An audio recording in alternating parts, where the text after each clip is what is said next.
What is going on, guys? Welcome back to the channel for the super quick video, and today we'll be talking about speed with ball. This one here came from lots of comment requests, so after watching, please let me know in the comment section what topics you want me to cover next. So now let's get right into it.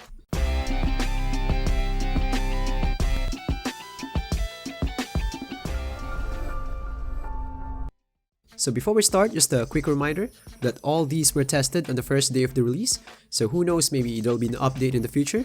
So after watching, please check the pinned comment section down below if there's any updates. And if you don't see any, then it means everything is up to date. So now moving on, in this video we'll talk about what speed with ball can do, then after that we'll see if there's any sweet spot, and we'll talk about as well the RT or R2 tap. So make sure to watch the video fully so it'll make full sense. It's not going to be that long anyway. So now for the first one, let's see at what point speed with ball will start to kick in. And here you can see if you start on standstill position and you burst out of it, speed with ball will only start to kick in somewhere around this point.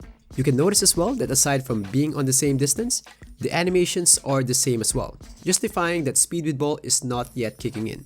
We're talking about 99 versus 25 here. If there's any difference, it should be noticeable. That's minimum and maximum.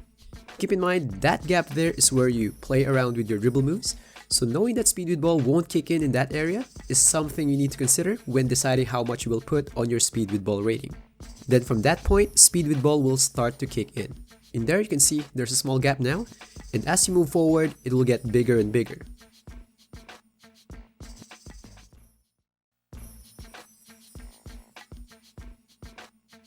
And to give you more perspective on how will it look like full court, here you go. So if you run that far, a 99 to 25 difference will give you around this gap. This gap here might fluctuate for a small bit depending on some other stuff like, your height, but it will be somewhere around there.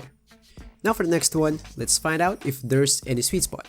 And to put more accuracy in the test, instead of just checking for the distance, I'll time each entries and I'll put it on the graph. And here you can see 25, 62, and 99, which have equal gaps, are linear, so meaning there's no sweet spot. So now you might say, oh, shoots, 25, 62, and 99 are huge margins. What about for 5-point difference?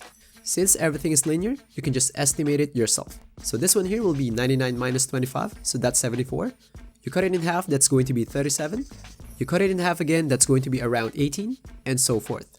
Now for the next one, what about if you burst off a dribble move like a simple cross, like this?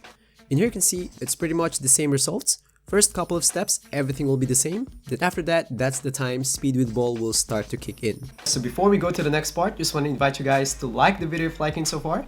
And if you're new here, I'm Choots and I do lots of detailed badge and stat testings.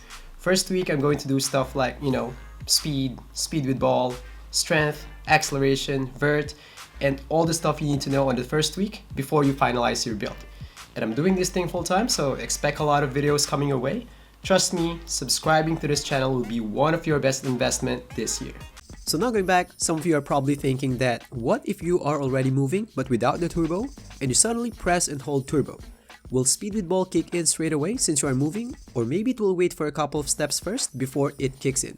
And here you can see I was moving without RT, then I suddenly press and hold RT, and you can see here, even before the second dribble, there's a big gap already. Unlike if you start from standstill, even after 2 dribbles, there wasn't any difference still. So meaning, if you are moving already and you hit turbo, speed with ball will kick in straight away. Now, what about the RT move that Mike Wang tweeted? I think he was talking about this. I actually tested it a lot of times and I can't see a reasonable difference between 25 and 99. Keep in mind that's minimum and maximum. Usually if there's a speed difference, there should be a difference in the animations. But in here, I tried it a lot of times and they're pretty much the same. I'm not cancelling it out fully. I don't know, maybe 2K put a really small multiplier in there. It just happened that it's too small to see. But all I can say in this part here is it's either speed with ball affects it, but into a super small degree only that I can see it in my test, or speed with ball have nothing to do with it. So now for the next part, the recommendations. Of course, it depends on your build and playstyle, but for my rough recommendation, what I would do is I would depend on the badges and the animations I want to unlock. So if 87 can unlock everything I want, then might as well leave it at 87. I don't think it's worth the max. But again, it all depends on your build. Maybe you will go coast to coast a lot of times. I mean, I showed you the gaps, I showed you it's linear, I showed you at what point it will kick in. So I think knowing all those, you can try to figure it out what's good for your build. So So that's all for this one. Again, please check the pinned comment section if there's any update on this. And there's a lot of videos coming up like speed, strength, acceleration. So make sure to check the channel out. And thanks for watching, and I'll see you guys on the next one. Peace. I'll see you guys on the next one. Peace.